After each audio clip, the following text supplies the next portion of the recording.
Richard Adeyemi's voice cut through the summit hall, sharp enough to silence a room of hundreds. The room went still.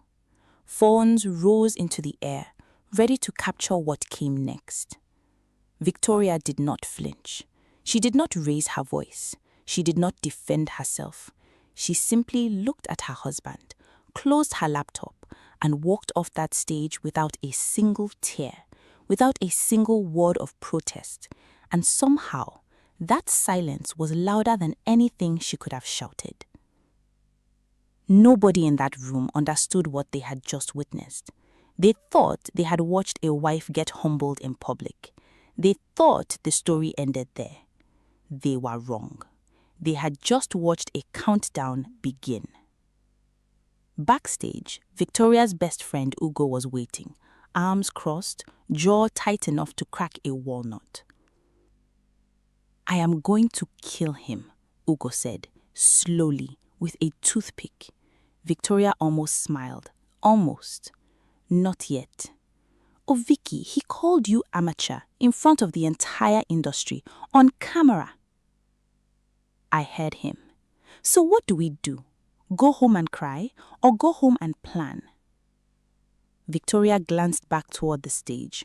Richard was already shaking hands and accepting congratulations. He was laughing like a man who had won something, not a man who had just humiliated his wife in front of hundreds of witnesses.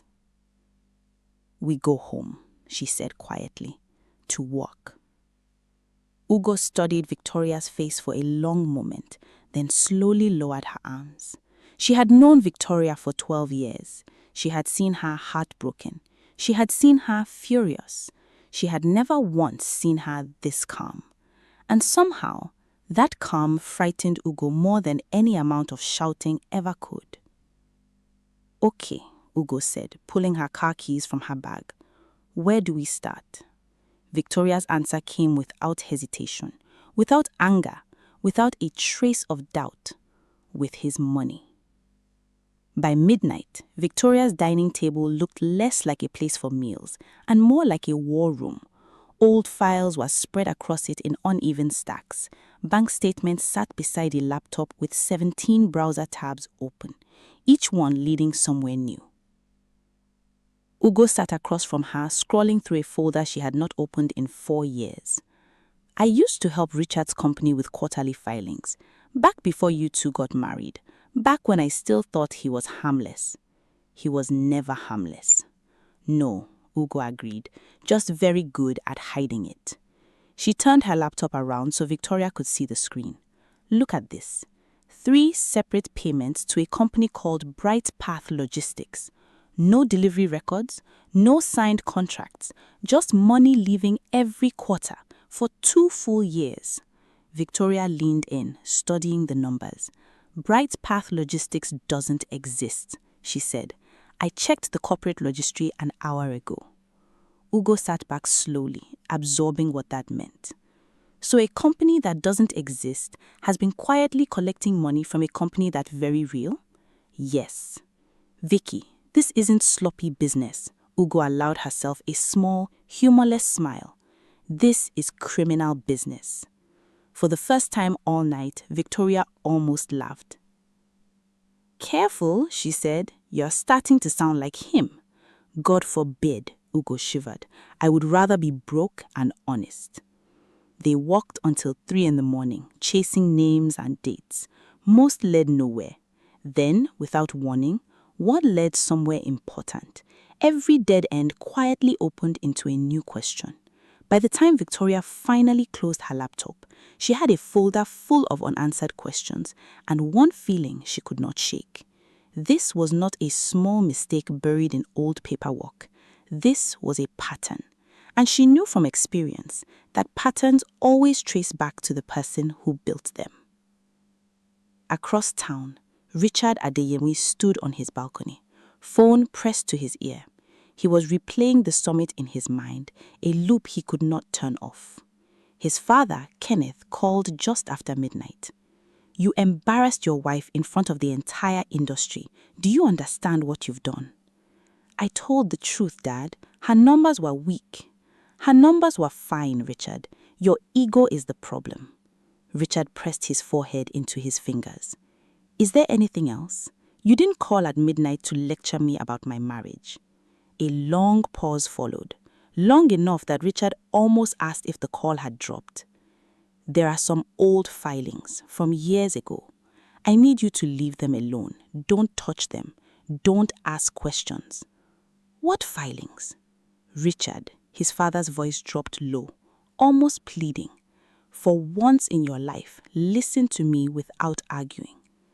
Dad, you are scaring me. Good, his father said quietly. You should be scared. The line went dead. Before we continue, if you are enjoying Victoria's quiet transformation from humiliated wife to something far more dangerous, tap that like button. Tell us where you are watching from in the comments. And if you haven't already, subscribe to Rosa Tales for more unforgettable stories. Now, let's get back to it. Victoria arrived at Emenike's office at 9 in the morning, wearing sunglasses she didn't need indoors. I would like to remain anonymous, she said, sliding a folder across his desk. Emenike was a federal financial crimes investigator with tired eyes and a chipped mug beside his keyboard. He looked at the folder, then at her.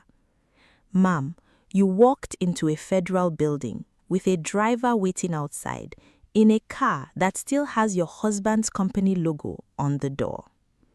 Victoria glanced toward the window. The car was, in fact, parked in plain view. That is not ideal. No, ma'am, it is not.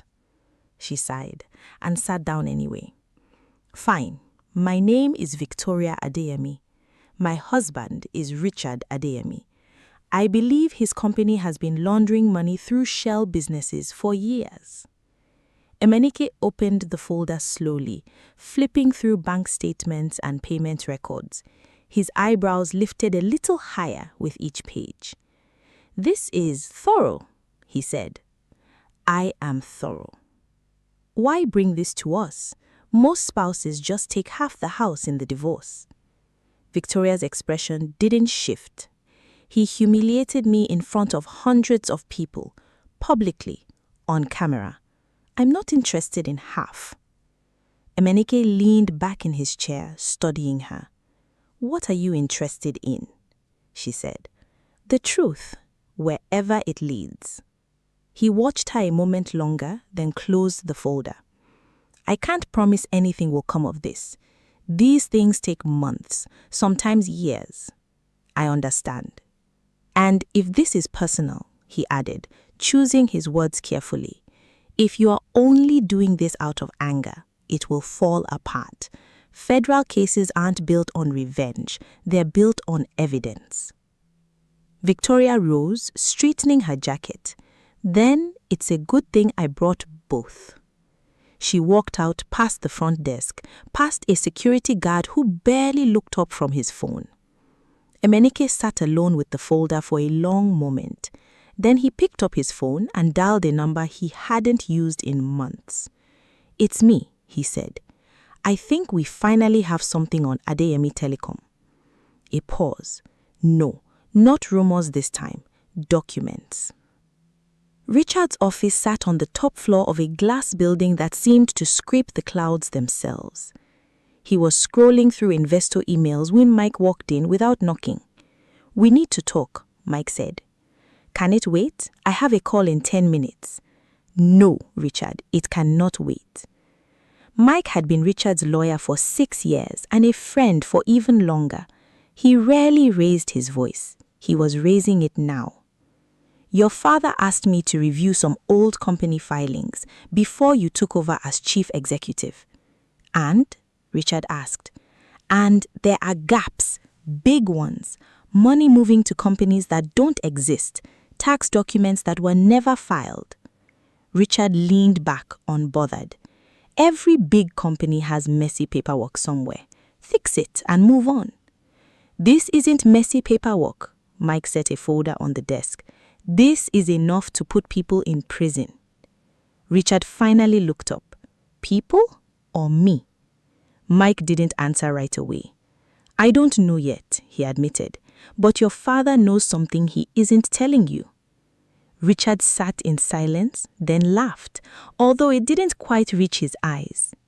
My father built this company from nothing. He would never risk it. Maybe, Mike said quietly, or maybe he already risked it a long time ago and you're the one who is going to pay for it. The words settled heavily in the room. Richard's assistant knocked and leaned her head in. Sir, your 2:00 is here. The one who keeps asking if the coffee is imported. Richard blinked, caught off guard by the sudden shift. Tell him it's imported. Tell him anything. Just keep him happy. She disappeared, and despite himself, Mike nearly smiled. Some things never change, he muttered. Focus, Richard said, the humor gone from his face as fast as it arrived. Find out what my father is hiding. Quietly. I don't want a scandal before the merger closes. Mike picked back the folder. You should be more worried about a scandal after it closes. He walked out, leaving Richard alone with a feeling he wasn't used to. Doubt. Victoria launched her fund on a Tuesday morning. The name alone made Richard's own investors sit up straight. Horizon Capital. No press conference, no grand stage, just a website, a short statement, and 15 calls made personally, one investor at a time. The first call went to Adeaze Briggs, a woman who had sat in the front row at the summit and laughed at Richard's insult. Mrs. Briggs, this is Victoria Adeyemi. Victoria, a pause. I owe you an apology. I shouldn't have laughed that day. You don't owe me anything. I'd like to talk business instead. Exactly. Victoria explained her fund in 6 sentences. No fluff, no desperation. Just numbers, structure, and a track record that spoke for itself. By the end of the call, Adeze had agreed to a meeting. Ugo, listening from across the room, gave a slow, impressed nod. You didn't even mention Richard once. Why would I? Victoria said, already dialing the next number. This isn't about him. It's a little about him. Victoria allowed herself a small smile. Fine, it's a little about him. Over the following 2 weeks, 5 more investors agreed to meetings, then 8, then 12.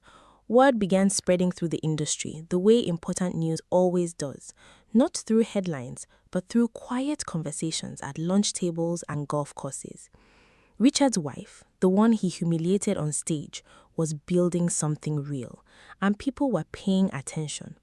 At a co-working space downtown, Victoria sat across from a nervous investor named Tunde. He kept adjusting his tie every few seconds. I have to ask, Tunde said, is this personal, between you and your husband? Victoria closed her folder calmly.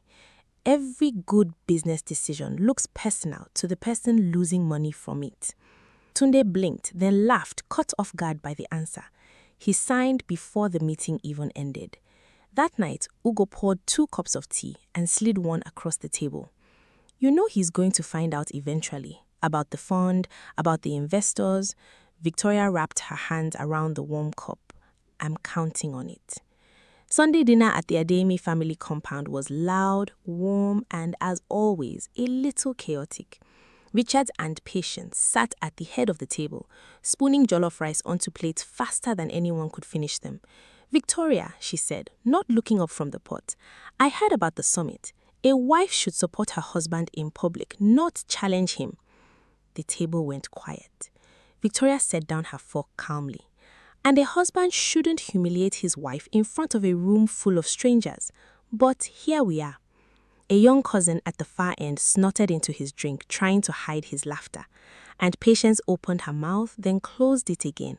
She clearly didn't know how to respond to a woman who refused to flinch. Richard shifted in his seat, jaw tight. Auntie, please, not today. I am only saying what everyone is thinking, she muttered, returning to the rice pot with slightly more force than necessary. Kenneth, seated across from his son, said nothing. He watched Victoria with quiet, careful eyes, the way a man watches a storm he knows is already coming. After dinner, as the family scattered into different corners of the compound, Kenneth pulled Richard aside near the garden. You should be careful with her, Kenneth said. Careful, Dad, she's my wife, not a business rival. Kenneth's expression darkened. In this family, sometimes there is no difference. What does that mean? Kenneth glanced toward the house, making sure no one stood close enough to hear. It means you married a woman who does not forget, and you gave her a very good reason to remember. You are overreacting. I hope so, Kenneth said quietly. For your sake. He walked back into the house without another word. He left Richard alone in the garden, uneasy for reasons he couldn't quite name. Inside, Victoria helped clear the plates, laughing softly at something one of the younger cousins had said. She looked completely at peace. And that, considering everything she was quietly building behind the scenes, worried Richard more than any argument ever could. The letter arrived on a Thursday morning, delivered by courier to Adeyemi Telecom's front desk. Federal Financial Compliance Notice. Richard's assistant brought it in, her hands trembling slightly. Sir, this looks official. Richard tore it open, scanned the first paragraph, then laughed out loud. An audit. Someone's jealous of our merger and wants to slow us down. He tossed the letter onto his desk. Call accounting. Tell them to prepare the usual documents. Mike, sitting across from him, didn't share his confidence. Richard, look at the department code. This isn't standard compliance. You're overreacting. And you don't worry enough. Mike picked the letter back up, reading it more carefully this time. This is coming from the Financial Crimes Division, not standard compliance. Richard's smile faded, just slightly. You're overreacting, just like my father. Your father is overreacting too? Mike raised an eyebrow. Maybe that should tell you something. Richard waved him off and turned back to his screen, though his hands weren't quite as steady as before. Later that afternoon, Richard's accountant, Emmanuel, appeared at the door, pale. Sir, I pulled the requested documents, some of the older transaction records. I can't locate the supporting invoices. Then find them. Sir, some of these transactions are 7 years old, before I even joined the company. Richard stood, irritation flashing across his face. I don't care how old they are. Find the paperwork or create new explanations. This audit needs to disappear quietly. Emmanuel hesitated at the door. And if I can't find anything, sir, because there is nothing to find. The room went still. Get out, he said quietly, and don't repeat that sentence to anyone. Alone, Richard picked up the audit letter again, reading it more carefully this time.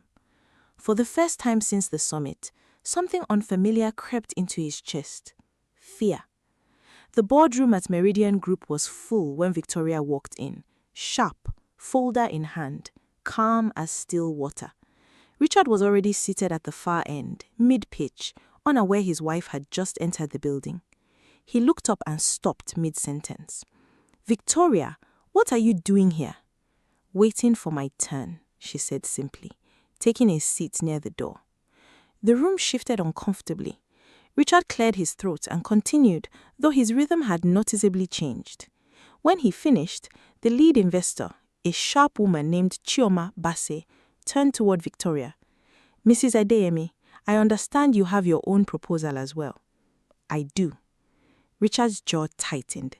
This is unprofessional. Is it? Victoria rose and walked calmly to the front of the room, where both business owners, presenting to the same investors in the same industry. That sounds like Tuesday to me. A soft laugh moved through the room. Even Chioma smiled. Victoria's presentation was short, direct, and confident. No wasted words, just numbers that made sense and a plan that felt safe. Mrs. Adeyemi, I like to move my investment from Adeyemi Telecom to Horizon Capital. The room went completely silent. Richard shot to his feet. Chioma, we've worked together for 5 years. Yes, Chioma said, gathering her things. And in 5 years, you've never once shown me the kind of composure your wife just showed in 5 minutes. She shook Victoria's hand and walked out, ignoring the stunned look on Richard's face. Richard turned to Victoria, voice low and tight. What are you doing to me? Victoria closed her folder gently. I'm doing exactly what you taught me. Business is business, nothing personal. She walked out, leaving Richard standing alone at the head of the table, watching his empire begin to slip through his fingers. Kenneth found his son alone in the dark study of the family compound, a half-empty glass in his hand. "Kenneth, you lost Chioma's account." It wasn't a question. Word travels fast. In this industry, bad news travels faster than good news. Richard set the glass down harder than he meant to. "Dad, I need to know what's in those old filings now. No more secrets." Kenneth sat across from him, quiet for a long moment, the kind of silence that comes before something heavy. 15 years ago, this company almost collapsed. A failed expansion, debts we couldn't cover. I made a decision to save it.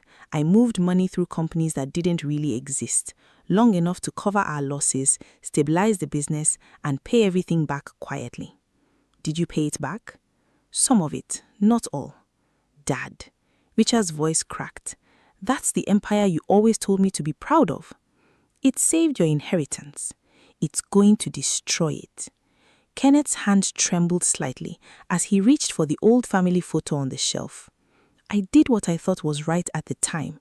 I never imagined it would surface after all these years." "Well, it's surfacing now," Richard snapped, "and I'm the one standing in front of it." For the first time in his life, Richard saw his father look genuinely afraid. "There has to be a way to fix this," Kenneth said. "There isn't." Richard began pacing. "Federal investigators already have documents, real ones. Someone gave them everything." Kenneth's eyes narrowed. Who would have access to files that old? Richard stopped pacing. Slowly, painfully, the pieces fell into place. Old company records, quarterly filings, someone who had worked closely with the business years ago before stepping away. "Ugo," Richard whispered. "Victoria's friend?"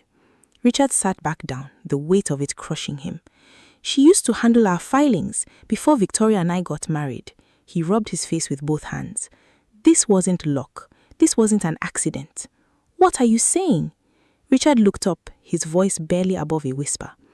"I'm saying my wife has been building a case against me for months."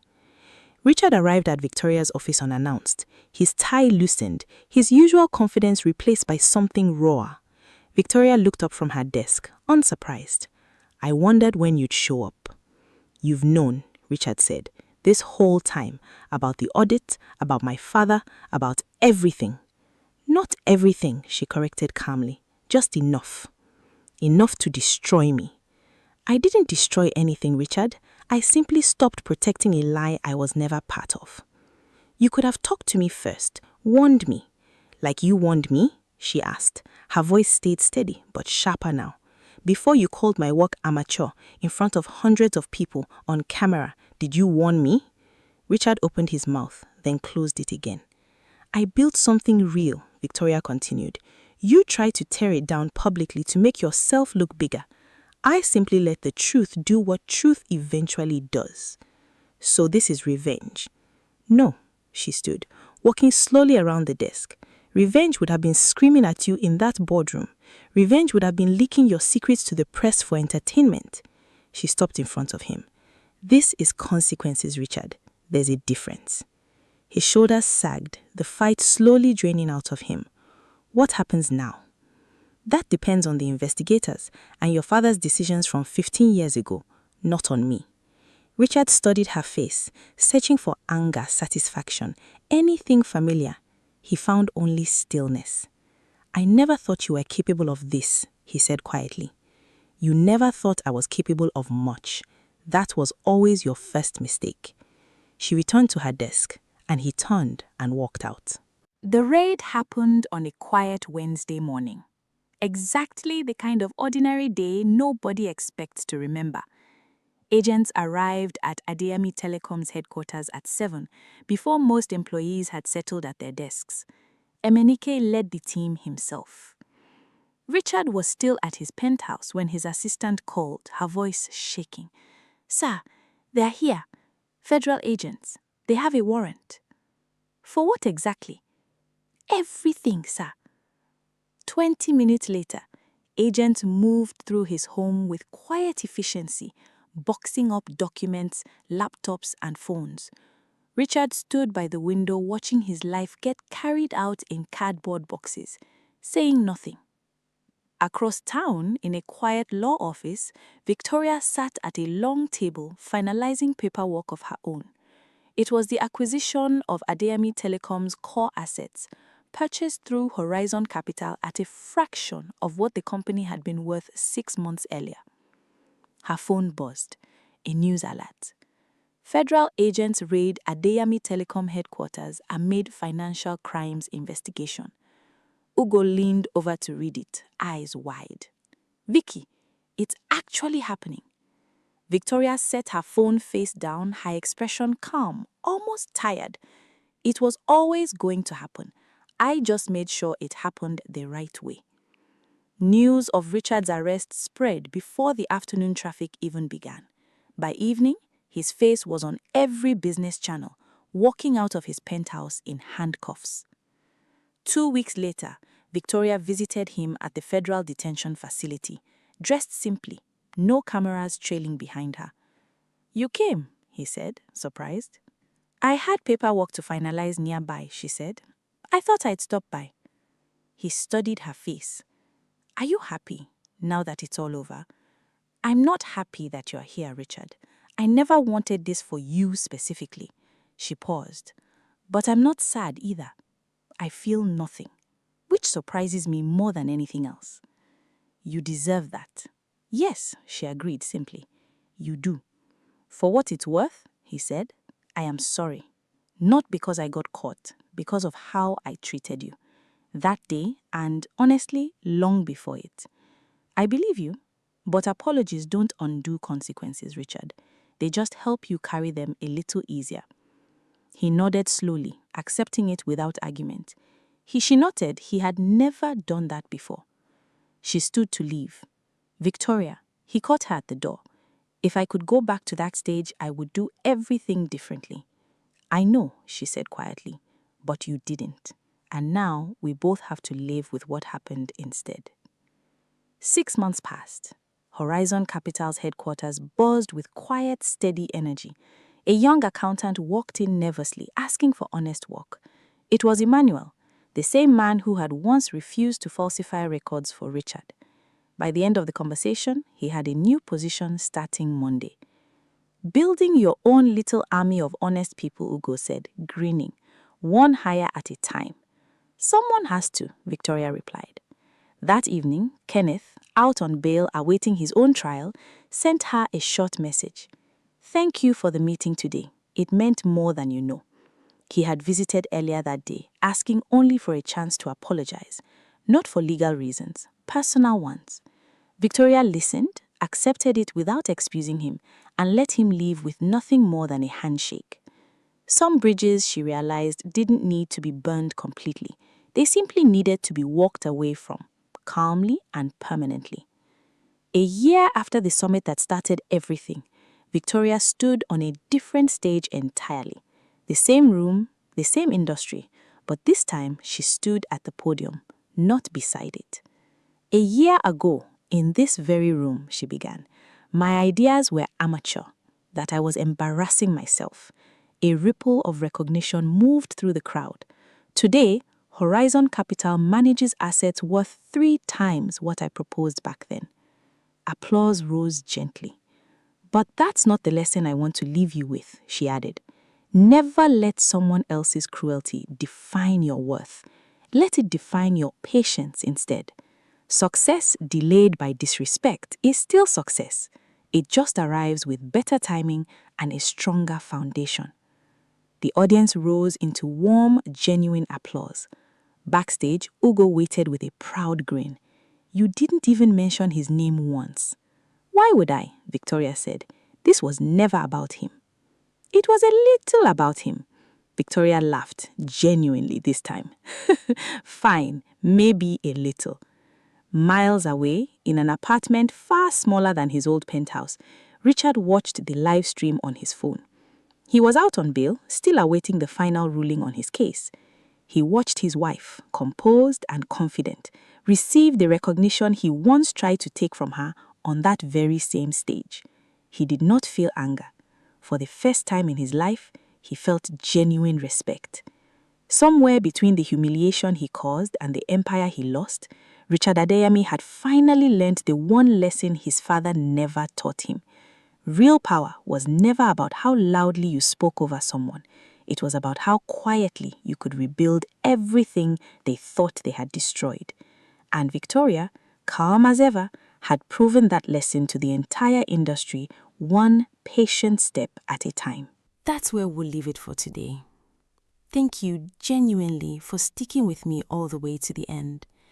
If this story pulled you in even a little, do me a favor and tap that like button. It really does help Rosa Tales grow. And I would love to hear from you. Drop a comment below and tell me your thoughts or what part hit you the hardest. And if you're new here, subscribe to Rosa Tales. There are so many more stories waiting for you. Until next time, take care of yourselves, and I'll see you in the next tale.